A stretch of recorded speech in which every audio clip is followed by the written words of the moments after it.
Adjoining was her bedroom, with Bibi's couch alongside her own.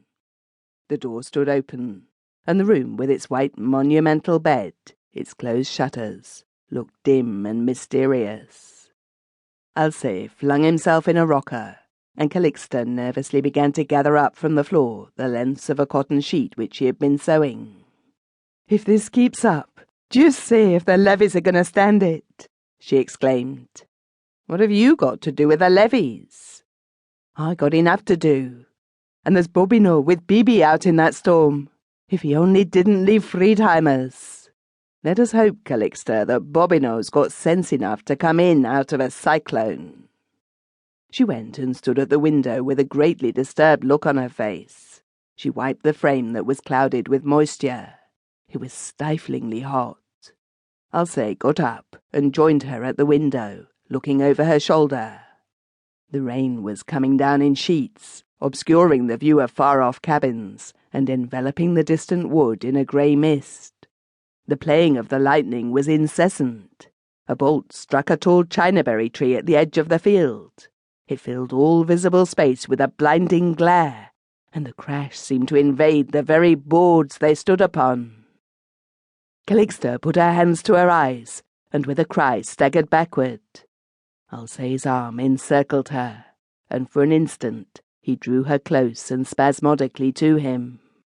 "Bonté!" she cried, releasing herself from his encircling arm and retreating from the window. "The house'll go next! If I only knew where Bibi was!" She would not compose herself. She would not be seated. Alcée clasped her shoulders and looked into her face. The contact of her warm, palpitating body, when he had unthinkingly drawn her into his arms, had aroused all the old-time infatuation and desire for her flesh. "Calixta," he said, "don't be frightened. Nothing can happen. The house is too low to be struck, with so many tall trees standing about. There. Are you going to be quiet? Say, aren't you?"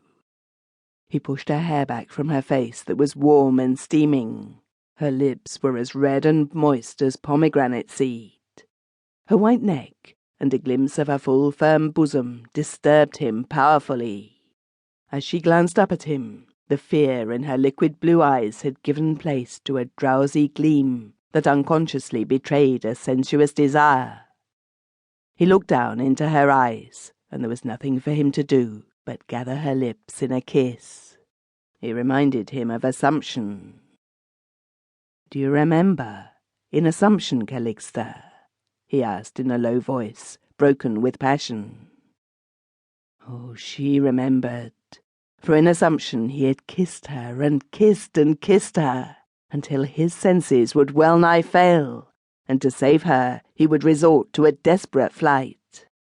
If she was not an immaculate dove in those days, she was still inviolate, a passionate creature whose very defencelessness had made her defence, against which his honour forbade him to prevail. Now, her lips seemed in a manner free to be tasted, as well as her round white throat and her whiter breasts. They did not heed the crashing torrents, and the roar of the elements made her laugh as she lay in his arms. She was a revelation in that dim, mysterious chamber, as white as the couch she lay upon. Her firm, elastic flesh, that was knowing for the first time its birthright, was like a creamy lily that the sun invites to contribute its breath and perfume to the undying life of the world. The generous abundance of her passion, without guile or trickery, was like a white flame which penetrated and found response in depths of his own sensuous nature that had never yet been reached. When he touched her breasts, they gave themselves up in quivering ecstasy, inviting his lips.